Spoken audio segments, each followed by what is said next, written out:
Ilan po ba sa atin ang nag-uubos muna ng mga kapira-kapirasong rekadong naiwan sa refrigerator bago po mamili o maggrocery? Ano po ba kadalasang natitirang rekado sa palamigan nyo?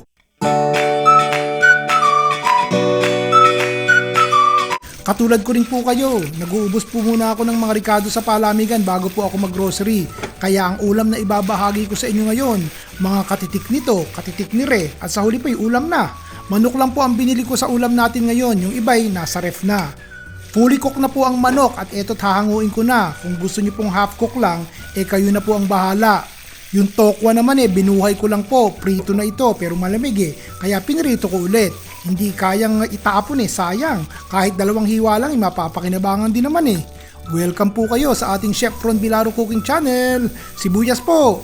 Nakawayan ko na po ba kayo sa comment section? Kung hindi pa ilagay nyo po kung taga saan kayo at pag naagi po ng matakot makakabasa makakaway man lang at masihan po ang ilan sa atin.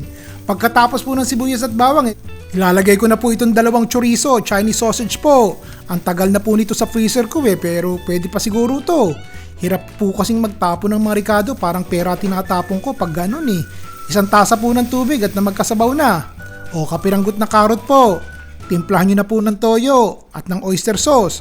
Kung wala pong oyster sauce, konting asukal pwede na. Kung ano meron, yun ang gamitin. Kahit nga po yung natirang sauce ng siopaw, pwede po yun.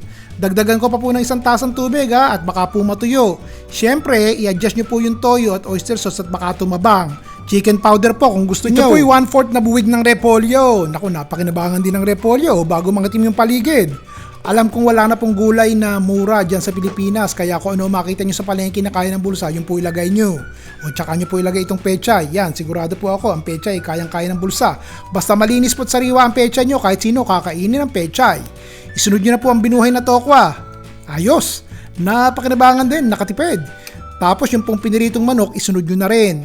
Kung isda po natira sa refrigerator, di isda ang ilagay nyo, hindi naman po siguro aayaw ang kawali nyo kung isda ilalagay nyo, Panghuli na po ang kinchay para fresh na fresh ang lasa. So sino magsasabing hindi ulam yan? Diskarte lang po ang katapat ng wais mag-budget. Kayo po ba yun?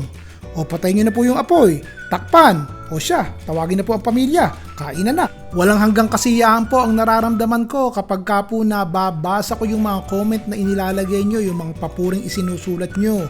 Maraming salamat po. Ano po ba? Okay po ba sa inyo? O bukas po ulit, ganyan ang gagawin natin. Ron Bilaro po.